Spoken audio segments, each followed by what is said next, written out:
প্রিয় শিক্ষার্থীবৃন্দ, গতির অধ্যায় দ্বিতীয় অধ্যায় কোন সূত্রগুলো কখন ব্যবহার করব। সময় দেওয়া থাকলে ত্বরণ বের করব a=v-u/t। সময় যদি না দেওয়া থাকে সেক্ষেত্রে ত্বরণ বের করবো এইভাবে। সময় দেওয়া থাকলে শেষ বেগ বের করবো এটা দিয়ে। আর একটা আছে দুইটা সূত্র দিয়ে, যদি সময় না দেওয়া থাকে এভাবে। এরপর টি সেকেন্ডে অতিক্রান্ত দূরত্ব,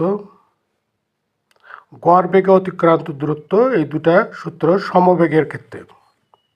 সমবেগে অতিক্রান্ত দূরত্ব s=vt। টিতম সেকেন্ডে অতিক্রান্ত দূরত্ব, এটি সবচেয়ে গুরুত্বপূর্ণ এবং এটা দূরত্ব এভাবে করা যায় s(t(u + ½ a × 2t-1)। ষষ্ঠ সেকেন্ডে 15তম সেকেন্ডে এরকমভাবে থাকতে পারে। তো তোমরা এটা দেখবে, এই অংশটা হচ্ছে সমত্বরণ, এটা হচ্ছে সমবেগ, এটা হচ্ছে সমবন্তন। সকলে ভালো থেকো, ধন্যবাদ। প্রিয় শিক্ষার্থীবৃন্দ, গতির অধ্যায় দ্বিতীয় অধ্যায় কোন সূত্রগুলো কখন ব্যবহার করব। সময় দেওয়া থাকলে ত্বরণ বের করব a=v-u/t। সময় যদি না দেওয়া থাকে সেক্ষেত্রে ত্বরণ বের করবো এইভাবে। সময় দেওয়া থাকলে শেষ বেগ বের করবো এটা দিয়ে। আর একটা আছে দুইটা সূত্র দিয়ে, যদি সময় না দেওয়া থাকে এভাবে। এরপর টি সেকেন্ডে অতিক্রান্ত দূরত্ব,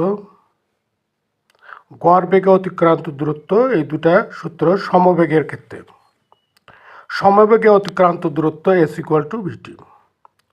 টিতম সেকেন্ডে অতিক্রান্ত দূরত্ব, এটি সবচেয়ে গুরুত্বপূর্ণ এবং এটা দূরত্ব এভাবে করা যায় s(t(u + ½ a × 2t-1)। ষষ্ঠ সেকেন্ডে 15তম সেকেন্ডে এরকমভাবে থাকতে পারে। তো তোমরা এটা দেখবে, এই অংশটা হচ্ছে সমত্বরণ, এটা হচ্ছে সমবেগ, এটা হচ্ছে সমবন্তন। সকলে ভালো থেকো, ধন্যবাদ।